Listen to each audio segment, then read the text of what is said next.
आज का ब्लॉग मैं शुरू कर रही हूँ अपने भगवान की पूजा से लेकर के।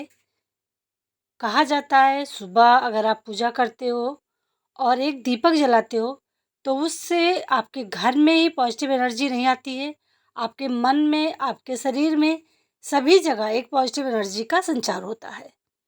तो मेरा मानना है कि सुबह ज़रूर पूजा करनी चाहिए। मैं सुबह शाम दोनों टाइम पूजा करती हूँ और दीपक ज़रूर जलाती हूँ।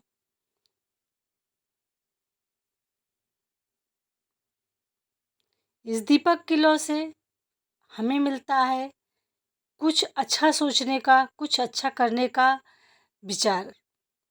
दीपक हमें सिर्फ रोशनी ही नहीं देता, हमारे जीवन के और हमारे मन के जो अंधकार में विचार होते हैं ना, उनका भी नाश करता है और हमें देता है एक अच्छा सोचने का जो क्षमता होती है या शक्ति होती है वो। तो हमें सुबह की पूजा ज़रूर करनी चाहिए।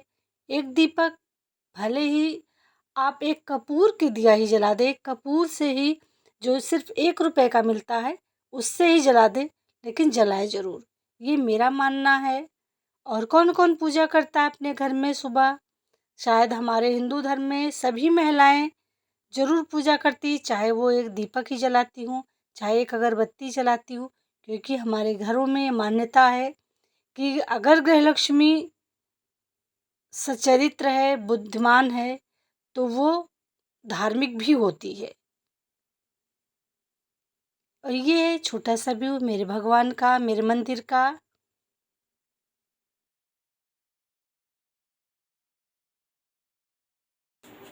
हेलो फ्रेंड्स, कैसे हो आप सब? आई होप अच्छे होंगे। मैं हूँ आपकी दोस्त नेहा सिंह और मैं हाजिर हूँ आज का ब्लॉग लेकर के। चलिए आज के ब्लॉग में मैं दिखाती हूँ कि मैं दोपहर से क्या करती हूँ। मैं आज आप लोगों के साथ शेयर कर रही हूँ अपने दोपहर से लेकर इवनिंग तक का ब्लॉग। तो मेरे साथ जुड़े रहिए, बने रहिए। नहा धो करके मेरा नाश्ता हो गया है, सारा काम ख़त्म हो गया है। खाना शुरू करना है बनाना, तो चलिए बनाते हैं खाना। आज मैं खाने में क्या बना रही हूँ और देखिए मैं आज जो खाने में बना रही हूँ ना, एकदम अलग तरीके से बना रही हूँ और आपको भी बहुत मज़ा आने वाला है आज का वीडियो देख करके। तो अभी मैं आ चुकी हूँ किचन में। चलिए बनाना शुरू करते हैं खाना, फटाफट बनने वाला खाना। अभी मैं मसाला भून रही हूँ। मसाले में मैंने लिया अदरक, लहसुन, प्याज, सारा कुछ पेस्ट बना लिया है उसका। टमाटर का भी पेस्ट बना लिया है और पनीर को मैंने कट कर लिया। मैं बनाऊंगी मटर पनीर। मटर पनीर मैं कैसे बनाती हूँ यही आज आपको दिखा रही हूँ। मसाला जैसे सभी लोग भूनते हैं वैसे मैंने भूना है, ये डाल देख लिया आपने। और साथ ही साथ मैंने डाल दिया है मटर को भी। मटर भी मेरा इसी में पक जाएगा क्योंकि आजकल मटर जो आता है थोड़ा सा टाइट होता है, पक चुका है मटर इसलिए। और अब मैंने जब मेरा मटर भी पक गया, मसाला भी पक गया, तो मैंने इसमें डाल दिया पनीर। पनीर को लगभग मैं 2 मिनट चलाऊंगी इसमें, जिससे हमारा पनीर जो है अगर हल्का सा भी कोई मतलब कोई कमी होगी तो वह सही हो जाएगा और पक जाएगा। उसके बाद में मैंने डाल दिया पानी और ये देखिए मेरा पनीर जो है रेडी हो चुका है। आप लोग कैसे बनाते हो पनीर? क्योंकि ये बहुत जल्दी बनता है, फटाफट। खा पी करके मैं गई मार्केट, थोड़ा कुछ सामान लाना था और उसके बाद में अभी बज गए हैं 7:30। तो मैं ये बेल्ट क्यों बांधती हूँ, आपको आज मैं बता देती हूँ। जैसा कि आप लोगों ने मेरे वीडियो में देखा होगा, मेरा ऑपरेशन हो चुका है, तो उसकी सेफ्टी के लिए बांधा जाता है। जब हम स्टेयर्स चढ़ते हैं, तो ये जब बांध लेते हैं बेल्ट, तो इससे हमारा पेट जो है सुरक्षित रहता है। किसी भी तरीके से कोई मूवमेंट नहीं होता स्टेयर्स चढ़ने पे। तो अभी मैं जा रही हूँ कपड़े धुलने, तो चलते हैं ऊपर कपड़े धुलते हैं। मुझे कमेंट करके बताइएगा नाइट में कौन-कौन कपड़े धुलता है? मैं तो डेली लगभग कपड़े धुलती हूँ नाइट में ही। कभी ऐसे ही चाहे छोड़ दूँ तो दिन में धुलूँ। ये आप देख रहे हैं ना, कल मैंने छोड़ दिया था इसे, तो यहाँ पे सब वाइट वाइट सा पानी का जो दागे लग गया। हमारे यहाँ पानी बहुत ख़राब है और इस तरीके से दाग पड़ जाते हैं अगर तुरंत उसको पोंछ करके सुखा ना दो। तो कपड़ा मेरा फटाफट देखिए धुल गया है और सोख भी हो गया है। तो मैं इन्हें फैला देती हूँ। मेरे पास कपड़े नाइट में धुलने के 2 रीज़न हैं। पहला ये कि नाइट में जब आप कपड़े धुल लो ना तो एकदम फ्री रहो, सुबह कपड़े धुलने की टेंशन नहीं होती क्योंकि सारा दिन का कपड़ा इकट्ठा होता है और आप नाइट में धो लेते हो। तो एक काम ये ख़त्म रहता है, आप फ्री होकर के कोई भी और काम कर सकते हो। दूसरा रीज़न है हमारे कपड़ा धुलने का कि हमारे यहाँ बंदर बहुत है, तो नाइट में जब हम कपड़े धुल के फैला देते हैं तो हमारे कपड़े सूख जाते हैं अच्छी तरीके से, बंदर ले करके नहीं जाते। और मैं आपको दिखाऊँ, कपड़े धुलना एक मजबूरी भी मेरी है। आप देख रहे हैं मैं किस तरीके से कपड़े निकालती हूँ। मैं एकदम से उठा कर के कपड़े नहीं डाल सकती क्योंकि पेट पे प्रेशर पड़ता है।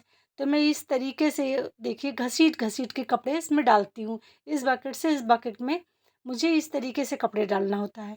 एक औरत की सबसे बड़ी मजबूरी होती है काम करना।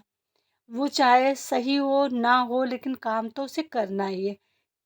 हम लोग जुगाड़ ढूँढते हैं कैसे क्या करना है, कैसे क्या करें।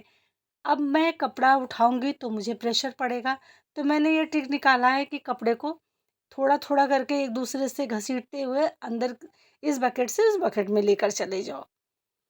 तो ज़िंदगी में जब भी हम औरतों के पास कोई परेशानी आती है ना, तो हम किसी का सहारा लेने के बजाय कुछ जुगाड़ ढूँढ लेते हैं। तो मैं कपड़े अब फैला दे रही हूँ बाहर। इससे 2 घंटे में लगभग कपड़े सूख जाते हैं क्योंकि आजकल मॉइस्चर में बहुत ज़्यादा नमी नहीं है, बहुत जल्दी सूख जाते हैं कपड़े। तो बस फटाफट फैला दूँगी और मेरे कपड़े भी सूख जाएँगे और उसके बाद में मैं आराम से अपना खाना वगैरह बना लूँगी। नाइट में हमारे पास ज़्यादा टाइम होता है।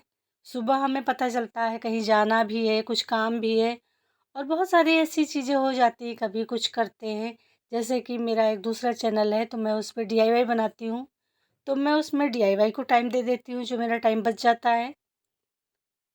तो इसलिए मैं रात में लगभग अपने सारे काम ख़त्म करके, चाहे वो किचन का हो, चाहे वो कपड़े वगैरह धुलने का है, मैं सारे काम ख़त्म करके तभी कुछ करती हूँ।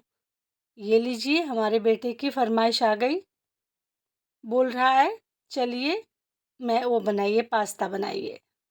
तो कपड़े तो मैंने फैला दिए हैं, अब चलिए पास्ता बना के उसको दे देते हैं क्योंकि उसकी जो फ़रमाइश होती है ना, वो ज़रूर पूरी करनी होती है। साथ में ये देखिए मैंने डोरमेट भी सारे धुल डाले हैं। डोरमेट धुलना मैं लगभग 2-3 दिन पे डोरमेट धुल देती हूँ क्योंकि जब लोग बाहर से पैर लेके आते हैं तो डोरमेट भी गंदे हो जाते हैं। साथ में मेरे घर में 2 डॉग्स हैं, तो वो उस पे बैठते हैं। तो अगर मेरा डोरमेट गंदा होगा तो वो उनको भी इन्फेक्शन होगा और वो जल्दी से बीमार हो जाएँगे। तो इसलिए मैं डोरमेट जल्दी से जल्दी धुलना पसंद करती हूँ। 2-3 दिन पे मैं हर हालत में सारे डोरमेट बटोर कर धुल देती हूँ। तो बस कपड़े धुलते-धुलते बज गए 8:30 पौने 9। अब मैं जा रही हूँ पास्ता बनाने। मेरे बेटी की फ़रमाइश है पास्ता खाना है, तो अब पास्ता बनाना ज़रूरी हो गया है भाई, उसकी फ़रमाइश है तो पूरी करनी, क्योंकि अगर वो नहीं उसको बना के दूँगी ना तो कुछ भी नहीं खाएगा वो। तो चलते हैं पास्ता बना लेते हैं, उसके बाद में खाने का नंबर आएगा। तो ये देखिए मेरा पास्ता रेडी हो गया है। बच्चे जब कभी ज़िद कर लेते हैं ना तो उनकी ज़िद ज़रूर पूरी कर लेना चाहिए, क्योंकि अगर उनकी बात नहीं मानते हो, खाने-पीने में तो ज़रूर ध्यान देना चाहिए कि बच्चे अगर किसी चीज़ को कहते हैं ना तो उनका मन होता है उसी चीज़ को खाने का। अगर आप उसे वो नहीं बना कर दोगे ना और कोई भी चीज़ दोगे तो उतने मन से नहीं खाएँगे। तो मैं कोशिश करती हूँ कि अगर बच्चे मेरे खाने की किसी बात की ज़िद करते हैं ना तो मैं वो खाना ज़रूर बना कर दे दूँ और ये सब चीज़ें तो फटाफट बन जाती हैं। चलिए इन्हें सर्व करने के बाद में अब चलती हूँ, मैं कपड़े उठा कर के लाती हूँ। तो ये मेरे कपड़े आ चुके हैं नीचे। अब मैं इन्हें तह कर लूँगी और लगा दूँगी, जो प्रेस के लिए जाना है वो अलग कर दूँगी और जो घर में प्रेस करने हैं वो अलग कर दूँगी। तो इसे मुझे मॉर्निंग में देने में आसानी हो जाएगी और उसके बाद में शुरू करते हैं खाना बनाना। तो ये था मेरा आज का ब्लॉग, आपको कैसा लगा कमेंट करके ज़रूर बताइएगा। क्योंकि कपड़ों को हमेशा अलग करके रखना चाहिए, जिससे हमें पता होता है कि कौन से कपड़े जाने हैं, कौन से नहीं जाने हैं और मेरे कितने कपड़े जा रहे हैं।